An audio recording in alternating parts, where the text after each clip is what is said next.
Yai, bagaimana tentang menyikapi fenomena para pemuda NU, para pemuda Nahdliyin yang punya semangat tinggi, akhirnya mereka ini sekarang berani sedikit kurang adab kepada para kiai sepuh yang seharusnya mereka ini bukan kapasitasnya membahas masalah-masalah waqi'iyah, fiqhiyah seperti bahsul masail, tapi akhir-akhir ini mereka semakin menjadi mau membuat bahsul masail sendiri yang kelihatannya melompati para ulama-ulama sepuh. Padahal mereka hanya aktif di banom-banom atau di sayap-sayap NU. Ya memang kalau kita bicara zaman sekarang ya, ini kan sudah diprediksikan oleh Nabi Shallallahu Alaihi Wasallam kan begitu ya, bahwa akan datang zaman yang kerusakan itu ada di mana-mana kan gitu ya. Ya kalau menurut saya kerusakan itu tidak harus kerusakan yang zahir atau fisik ya. Zuharul fasadu fil barri wal bahri bima kasabat aydin nas, itu tidak harus fisik, misalnya kerusakan ekosistem alam, bukan harus gitu. Di antara ini juga kerusakan akhlak, kerusakan adab sopan santun kan gitu ya, juga kerusakan ilmu kan ya. Nah, kalau kita bicara zaman sekarang dengan adanya media sosial gitu ya, itu kan juga banyak di sana. Yang oleh Nabi Shallallahu Alaihi Wasallam juga akan diprediksikan akan muncul ruwaibidoh kan gitu.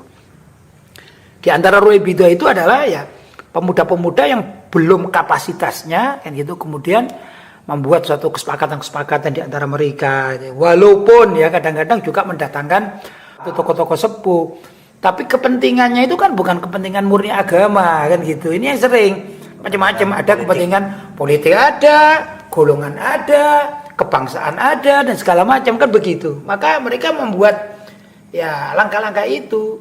Jadi pertimbangannya bukan takut kepada Allah, mencari keselamatan akhirat, begitu yang zahirnya begitu. Tentang ini masalah yang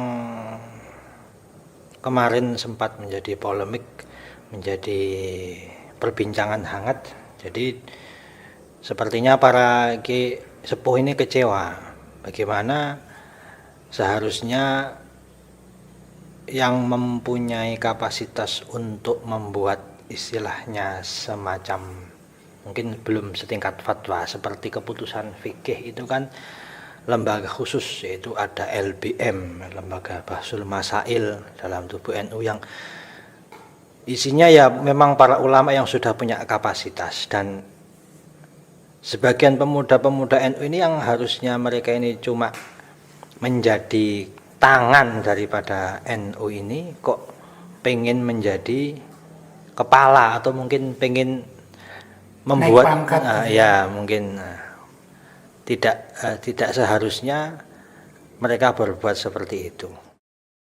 Mungkin langkah yang perlu kita jadikan solusi supaya menyikapi fenomena itu bagaimana Ki? Ya, kalau kita sebagai warga NU ya, itu kan ada di dalam muktamar NU itu kan ada bahsul masailnya dan ada hasilnya juga ada dibukukan kan begitu ya. Yeah. Dan di sana lengkap loh, sebenarnya pembahasannya lengkap. Mau tidak mau ya kita akui bahwa pembahasan saat muktamar ada bahsul masail waqi'iyah itu kan lengkap, itu semuanya lengkap.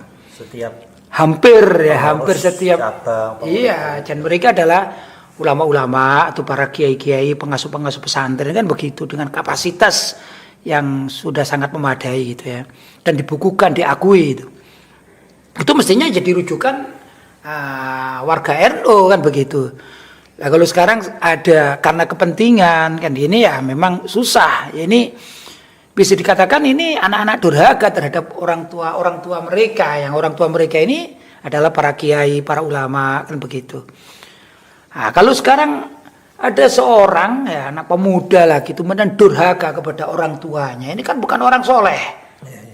Ya kan tidak bisa dipegang. Padahal seorang mufti atau kalau dikatakan ahli bahsul masail ya, walaupun belum setingkat mufti, itu kan ada syurut. Ya, antara lain syurut itu ya bisa meletakkan ya waduk halianya itu harus tahu kan gitu kan. dia itu kapasitasnya apa, kan begitu ya. Kemudian orang tua mereka ulama-ulama yang sepuh itu kapasitasnya apa. Ini kan mesti harus meletakkan sesuatu pada tempatnya.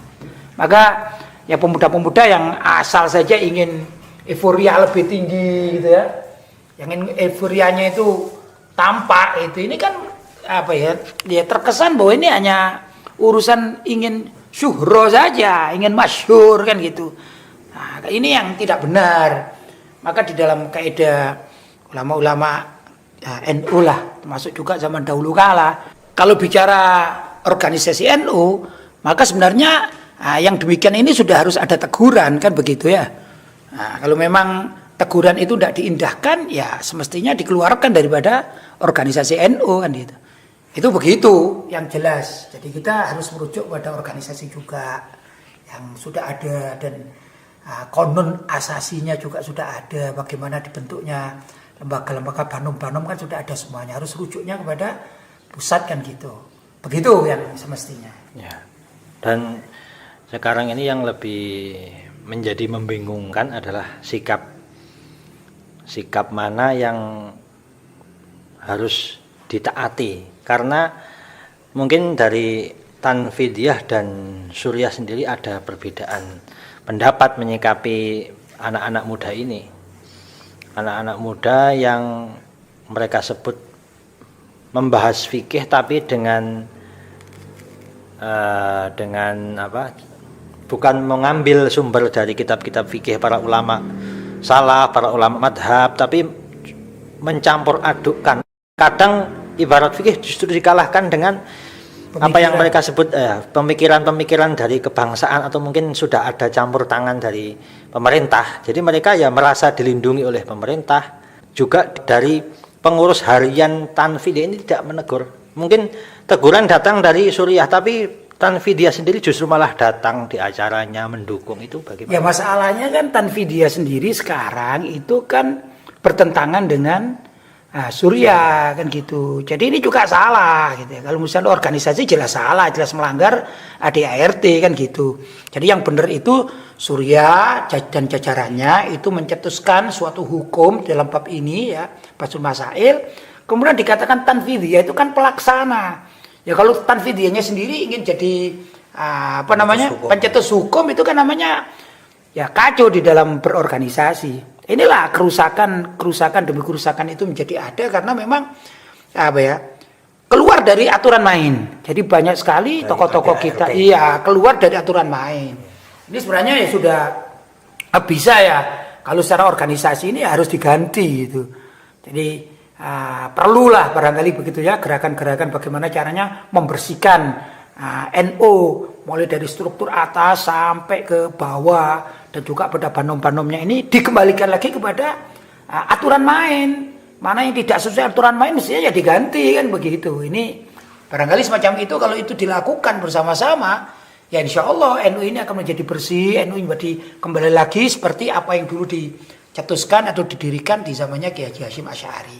Barangkali itu mungkin ya yang perlu kita garis bawahi gitu. Terima kasih atas perbincangannya, semoga ada manfaatnya bagi kita semua, menambah ilmu dunia akhirat. Assalamualaikum warahmatullahi wabarakatuh.